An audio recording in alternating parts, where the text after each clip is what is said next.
so you're a web designer as well as all the other things that you do. Back in the day, the label's job was to do the promotion, to do the marketing. As a musician, your job is write songs.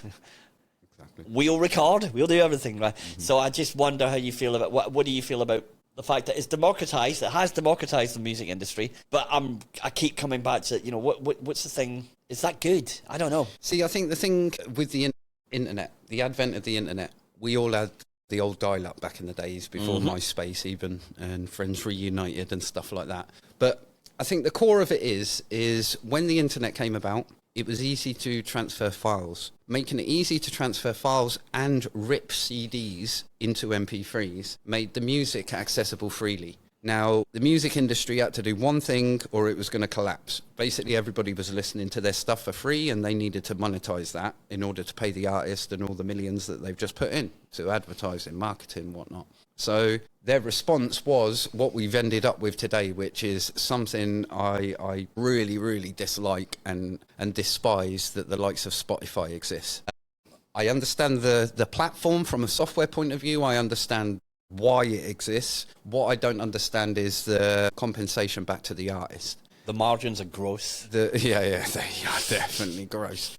0.003p, which isn't even valid currency. It is, but it isn't. If you understand, it's not even 1p per listen. And it was exactly that. Back in the days, you were forced to take production in house, so produce your own CDs, print them out, put the labels on them, and whatnot. And in some cases that worked brilliantly. In some cases, as in my case, that didn't. Using cheap stuff.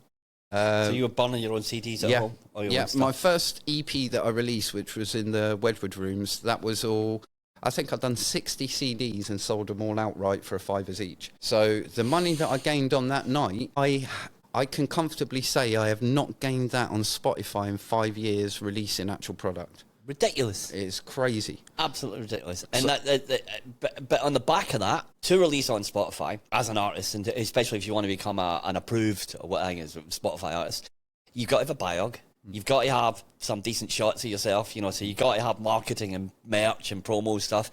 I know a lot of labels now expect a certain amount of followers on socials before they'll even look at you. Exactly. So they've taken all that stuff that a label was supposed to be doing and they put it on. So it's great for transferable skills. People are learning how to be marketeers. People are learning how to be promoters. People are learning how to use tech. It's great for that. Yep. But in terms of, is it nurturing the music industry? Is the bit I'm not too sure. No, it is exactly that. It's you've given too much tools, and that's just technology. Technology is. I could say the same thing happened with Photoshop and graphic design. Same thing happened with website design. It makes it quicker and easier and gives you a false sense of talent. I think I like that a lot. I think that's the phrase. I really like that. I'm not saying that this comes from humbleness rather than arrogance, because I'm not saying, I'm talented, I've released something, but it's more. No, you've worked at it. it's exactly that. I mean, to put people in the picture, my first album that I produced, Raw Bloodline, Christine Cowlin produced. We'll get onto the Wailers next. But that album spanned over 6-7 years worth of recordings. So obviously, being a part of a band member, and you'll find this out later on if you ever do get on touring. But if I'm stuck here and not on tour, and I've got a friend who's my producer who is on tour, there's few and far opportunities when they land back in the country. You've just got to quickly go around there, and they're going to be tired and whatnot, not tonight, and this, that, and the other. So it's 6 years of hard at it. Exactly that, and re-recording, redoing them, going back and saying, right, that wasn't done that well, let's re-record that one. Overdubs, and do it. all that sort of stuff.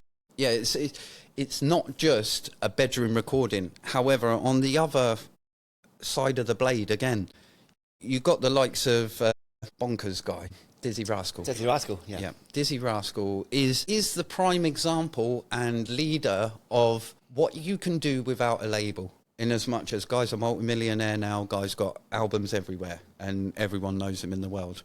But he done everything from a computer in his bedroom. But again, there needed to have been that underlining sort of like talent. He didn't just go, right, I bought a laptop, mum, bang, press play, and he's all of a sudden got one of the biggest selling albums of all time. He worked at it and he used the technology. And I suppose that's quite a positive way of looking at it, is there will always be the cream rising to the top, and that will be those who put in the hours, you know, and do the work and do the admin, as it turns out. But that, they're always going to rise to the top. I suppose what it means now, whereas back in the day, especially when you're talking vinyl days, early 70s and stuff like that, there wasn't the capacity to just put out dross. Exactly. And I hate to say the word, but you know what I mean? Because it's true. Because if you wanted to record, you had to find a studio, and that was going to cost you more than a week's wages, probably a month's wages. You're going to have to get it pressed, you know, and you can't do that. You're going to have to get all that sort of stuff. So it stopped, maybe. And I think as a musician, I think we've just got to look at, there's a lot more noise than there used to be. And I think we have to accept that you know, little Johnny, who's 9.5, is going to put Happy Birthday out to his granny, and it's going to go viral. And we've just got, I think, just got to accept that and go, but as you say, those people who put the hours in and who learn to use the technology, so for them, it's a tool for them. I don't know if that's a cynical way of looking at it. We just got to accept that there's a lot more dross around them. We just got to filter it out more. Yeah, I think it is that. But it's more, I don't know, it's more, sounds very anti-capitalist of me, but it's more that there's people earning a lot more money off of the music than the artists themselves. Yes. When Spotify was supposed to be that, it was supposed to be, let's cut out the middleman of the label, and then you can directly show the world your music. And it's like the labels have now got in the way again, in as much to say, right, if you want to be viral, you've got to still be with the label or have a mass marketing budget. And that's the thing. With releasing, for me, music releasing is more of a marketing thing anyway. I wouldn't expect to become rich off of sales themselves, and I don't think listening to a lot of the big artists, they make money off the shows, the merch. That's where there is as I said before, the music itself is just the carrier bag to take the shopping.